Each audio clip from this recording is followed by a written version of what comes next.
Did you know that Israel and Iran, two countries over 1,000 miles apart, have never fought a full-scale war, yet are considered mortal enemies? They share no borders, never signed a peace treaty, nor declared war officially. And yet their rivalry is among the most dangerous in the world today, shaping global diplomacy and fueling proxy wars. This conflict isn't just about religion or territory, it's about identity, ideology, security, and survival. Israel and Iran are locked in a silent war, sometimes cold, sometimes hot, with deep historical roots and explosive modern consequences. To understand what's really going on in the Middle East today, we need to dig beneath the headlines. In this video, we'll unpack the origins of a bitter feud. We'll explore why Israel views Iran as an existential threat, and why Iran calls for the end of the Israeli state. We'll break down the religious, political, and strategic motives on both sides. And most importantly, we'll do it without bias. You're not just watching a timeline of events, you're diving into the anatomy of a geopolitical fault line. Whether you're curious about current events, passionate about international affairs, or just want to understand the world better, this is the video you've been looking for. Let's begin with how this tension started, and why it just keeps getting worse. Before 1979, Iran and Israel were not enemies. They had strong ties, with Iran being one of the first Muslim-majority countries to recognize Israel after 1948. Both nations saw strategic value in cooperating. Israel needed allies in a hostile region, while Iran, under Shah Mohammad Reza Pahlavi, viewed Israel as a partner against Arab nationalism. The Shah's Iran bought weapons from Israel, cooperated on oil exports, and shared intelligence. Israeli businesses thrived in Tehran, and diplomats were welcomed in the palace. It was pragmatic diplomacy, cold, calculated, and mutually beneficial. But beneath the surface, resentment simmered. Iran's conservative religious establishment and its growing revolutionary underground viewed the alliance with Israel as a betrayal of Islamic solidarity. And Israel's occupation of Palestinian territories after 1967 fueled growing anger across the Muslim world, including within Iran. Still, there was peace. No threats, no proxy battles, no calls for annihilation. Iran and Israel didn't love each other, but they respected each other's strategic roles. That changed overnight in 1979, and nothing has been the same since. In 1979, Ayatollah Khomeini led a sweeping Islamic revolution that overthrew the Shah, transforming Iran from a secular monarchy into a theocratic Islamic republic almost overnight. This brought a dramatic shift in foreign policy, declaring Israel an illegitimate occupying power. The United States, Israel's strongest ally, became viewed as the chief adversary. Support for the Palestinian cause emerged as both a political stance and a religious imperative. Anti-Israel rhetoric permeated public discourse and religious gatherings. Iran severed diplomatic ties with Israel, expelled its diplomats, and firmly positioned itself against both Israel and the West. Why such hostility? To Iran's leaders, Israel represented everything they opposed: Western-backed colonialism, secularism, and occupation of Muslim lands. Supporting Palestine became central to Iran's Islamic identity. This wasn't just politics, it was theology mixed with resistance. Israel in turn saw the new Iran as unpredictable and dangerous. It lost a key regional ally and gained a fiercely ideological enemy.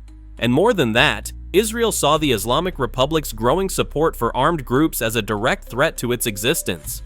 The stage was now set for a Cold War in the Middle East, with no signs of thawing. Israel and Iran, two nations locked in a complex rivalry. They've never fought an open war, but their conflict is real.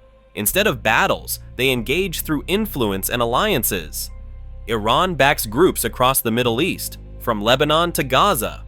These alliances are Tehran's strategy to counter Israel's presence. For Israel, these groups are major security threats. In response, Israel conducts air operations in Syria. This shadow conflict shapes the entire region's dynamics. It's a game of strategy, deterrence, and indirect warfare. Some call it resistance, others call it aggression. But one thing's clear: it's a dangerous strategic standoff with human lives at stake. Each time one of these proxy groups is targeted, tensions between Iran and Israel intensify.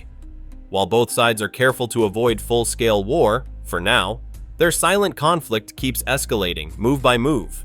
It's like a high-stakes game of chess. where every move counts and the stakes are life and death. Very few issues concern Israel more deeply than a nuclear-armed Iran. For decades, Iran has developed nuclear technology, claiming it's for energy. But international red flags have raised serious concerns. Israel sees this as an urgent national priority. Iran insists on its right to peaceful nuclear power, like any sovereign nation. Yet, transparency issues and uranium enrichment raise alarms globally. Israel has historically taken preemptive action against nuclear threats. In the past, it targeted reactors to prevent escalation. Israeli leaders are clear. They will act to stop Iran from crossing that nuclear threshold. In 2015, Iran struck a deal with world powers to limit its nuclear ambitions in exchange for lifting sanctions. But when the US pulled out in 2018, tensions flared up once more. Since then, Iran has ramped up its nuclear enrichment activities. What keeps Israel awake at night isn't just the technology itself, but the potential for it to spread. The fear that nuclear capabilities could fall into the hands of aligned groups in the region adds urgency to the situation. For Israel, this isn't merely a strategic concern, it's about safeguarding their future. This rivalry goes far beyond traditional warfare. It's a silent battle fought through sabotage, digital espionage, and cyber intrusions.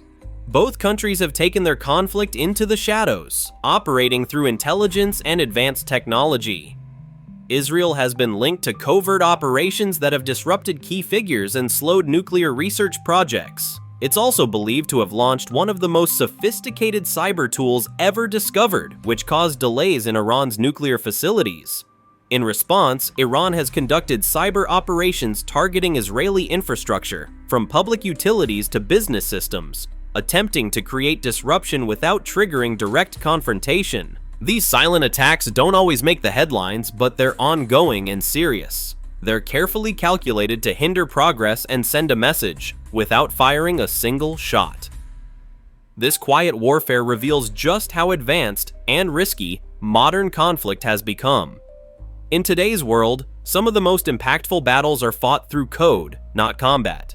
And yet, despite the silence, the damage is real. Hospitals temporarily lose power, civilians experience water shortages, and businesses face unexpected outages, all because of a digital war they never see coming.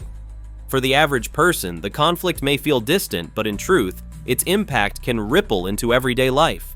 It's a sobering reminder that in the 21st century, the front lines aren't always visible, but the consequences are. Syria has quietly become a dangerous pressure point in the Iran-Israel rivalry.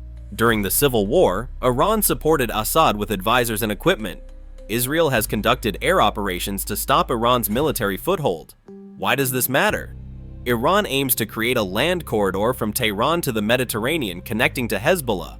For Israel, this is a nightmare scenario. Israel's goal is to prevent that corridor from becoming a reality. Iranian military presence in Syria threatens Israeli territory, making strategic depth impossible. Syria has become a high-stakes chessboard. Nations are active, but rarely acknowledge their moves. Headlines don't always capture it, but actions here are shaping the balance of power in the Middle East.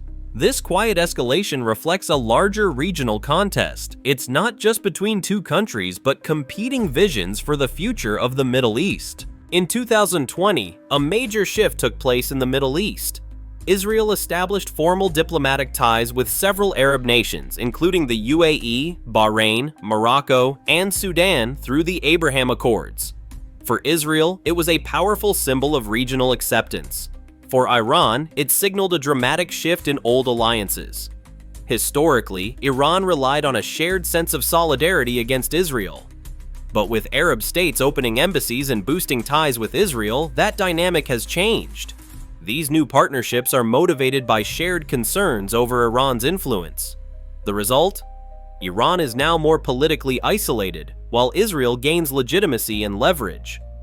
What was once a polarized region is now redrawing its lines of diplomacy. These aren't just handshake deals. They reflect deeper cooperation, military coordination, intelligence sharing, and economic projects that are actively shaping the future of the Middle East. For Iran, that changing landscape feels increasingly complex and constrained. For everyday citizens across the region, this realignment brings both hope and hesitation. Some welcome the chance for peace, tourism, and economic growth, while others feel conflicted by the fast-changing allegiances.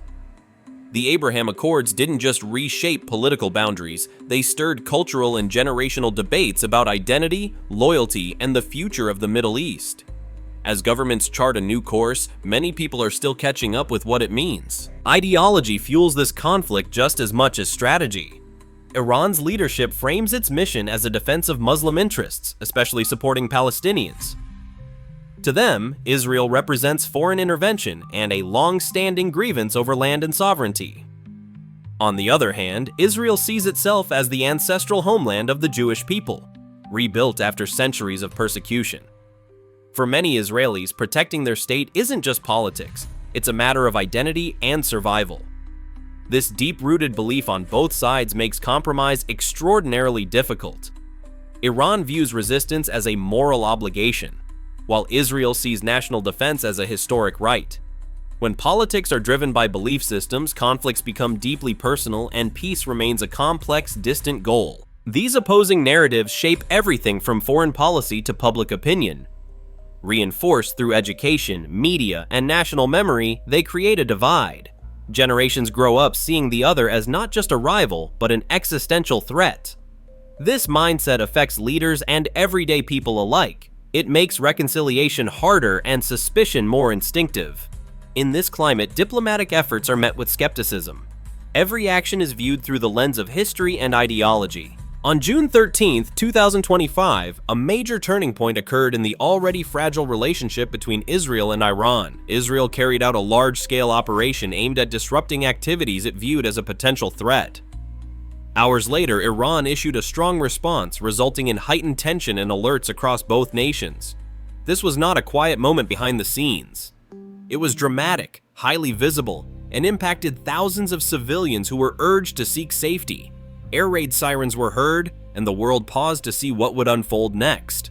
Global leaders quickly called for calm, urging restraint on all sides. Both governments stood firm, Israel citing national security, while Iran framed it as a matter of sovereignty and defense. The situation remains fluid, but one thing is clear: the consequences of each decision resonate far beyond the region itself.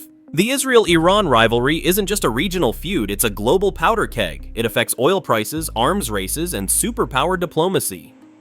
A full-scale war could draw in the US, Russia, Gulf states, and beyond.